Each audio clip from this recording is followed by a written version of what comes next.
Bom, agora vamos falar um pouquinho sobre a interferência da atividade física, né, do treinamento físico sobre os exames laboratoriais.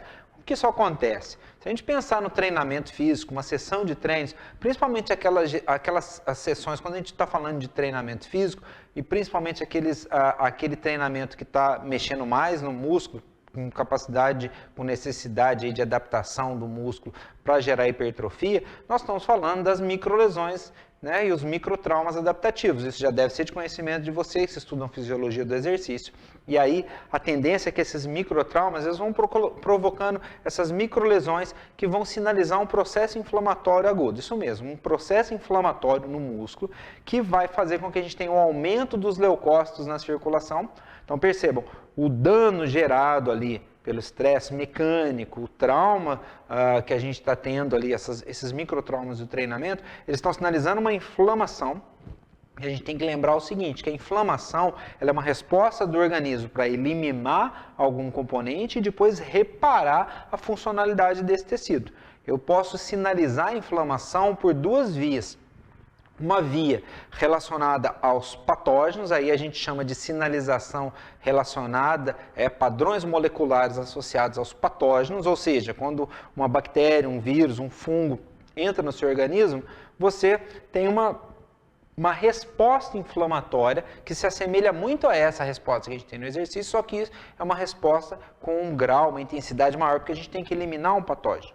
Por outro lado, eu tenho a necessidade, muitas vezes, de fazer uma sinalização de inflamação para ter um reparo no tecido. E é aí que a gente tem os padrões moleculares associados ao dano. Tá? Então, aqui a gente está falando do dano do treinamento, do exercício. Mas eu poderia ter o dano, por exemplo, de um trauma, de uma inflamação que não foi sinalizada por um patógeno efetivamente. Tá? Eu posso ter alterações intracelulares que me sinalizam a necessidade de substituir e reparar aquele tecido. Então, o exercício está sinalizando essa inflamação, né? Essa inflamação relacionada ao dano tecidual. E aí a gente tem um componente muito interessante aqui, que é o aumento das citocinas produzidas por leucócitos e pelo próprio músculo, né? E aí, quando essas citocinas são produzidas pelo músculo, a gente chama elas de miocinas atualmente. A gente sabe que o músculo é um importante produtor dessas proteínas, vamos dizer assim, que sinalizam o reparo, né, e a chamada de células para esse local da lesão. Tá? E aí a gente tem um aumento considerável da produção de espécies reativas de oxigênio, aqui, os radicais livres que vão lesar o tecido. Bom, esse processo tem uma participação importante de neutrófilos, macrófagos e eosinófilos e também dos linfócitos, a gente vai falar na sequência, mas também uma participação importante do fígado, através da produção de proteínas de fase aguda, que algumas dessas citocinas, como TNF-alfa e interleucina 6, sinalizam o fígado para a produção de proteínas de fase aguda. A principal delas é a proteína C reativa. Bom, a gente usa o marcador, o biomarcador, o exame de proteína C reativa para sinalizar a inflamação, que a inflamação está acontecendo. Mas essa proteína C reativa tem um papel fundamental ali para ajudar a reestruturar o tecido e devolver a funcionalidade para esse tecido. Então vamos perceber o seguinte, alguns dos componentes que a gente observa aumentados no sangue durante a resposta ao treinamento fazem parte do processo de reparação. E aí a gente tem valores normais que vão ser diferentes para esses indivíduos, tá? É o que a gente vai discutir daqui para frente. No indivíduo que treina, descansa, treina e recupera, ele vai ter um patamar mais elevado dessas células e dessas substâncias na circulação. É essa que é a grande diferença quando a gente avalia um exame de alguém que treina, de um atleta, para aquele que não treina. Bom, e se o indivíduo ficar uma semana, 15 dias sem treinar, ele volta a ter os seus valores fisiológicos, desses parâmetros laboratoriais, comparável com aquele que não treina. Tá? E aí a gente tem uma sequência de eventos que acontecem aqui. Primeiro a gente tem uns eventos que vão causar a destruição, e aí a gente tem a pró-inflamação, e depois a gente tem os componentes que vão reparar o tecido, que é aí o processo de anti-inflamação.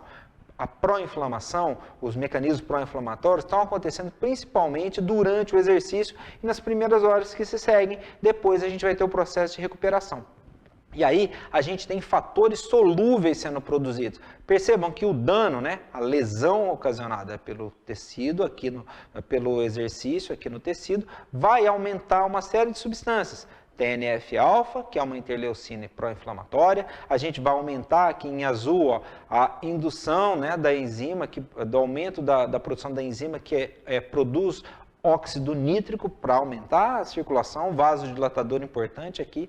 A gente vai ter aumento dos fatores quimiotáxicos, como CCL2, e depois, na sequência, o que a gente vai ter aqui? Primeiro eu estou favorecendo a chegada de células, depois eu vou ter a liberação de fatores solúveis anti-inflamatórios, como IL-10, e um pouco mais tardiamente, fatores como o IGF-1, que vão sinalizar a síntese proteica. Então percebam que durante o evento pós-exercício, a gente tem uma série de fatores que estão sendo produzidos ali no músculo para facilitar a chegada de células, promover o dano e depois a reestruturação. Qual que é a sequência da chegada dessas células? Primeiro chega o neutrófilo, depois chega o macrófago do tipo M1, que a gente vai discutir um pouco mais sobre ele, e já se sabe também que as células TCD8+, os linfócitos citotóxicos, também chegam ali para ajudar nesse processo de regulação da inflamação. Então percebam que são moléculas destrutivas. Neutrófilos e macrófagos fazem parte da imunidade inata e o linfócito faz parte da imunidade adaptativa. Seguindo esse período de anti-inflamação de recuperação, a gente tem a chegada dos macrófagos do tipo M2. Qual que é a diferença? O macrófago M1, ele é um hábil produtor de espécies reativas de oxigênio e de fatores que causam inflamação.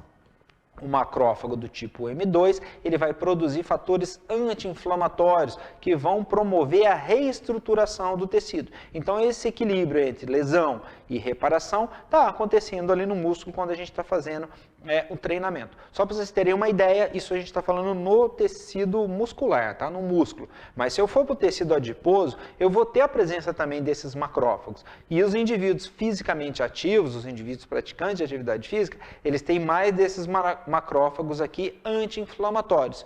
Em comparação com o indivíduo obeso, se a gente pegar o tecido adiposo de um indivíduo obeso, ele vai ter muito mais macrófagos do tipo M1, os macrófagos pró-inflamatórios.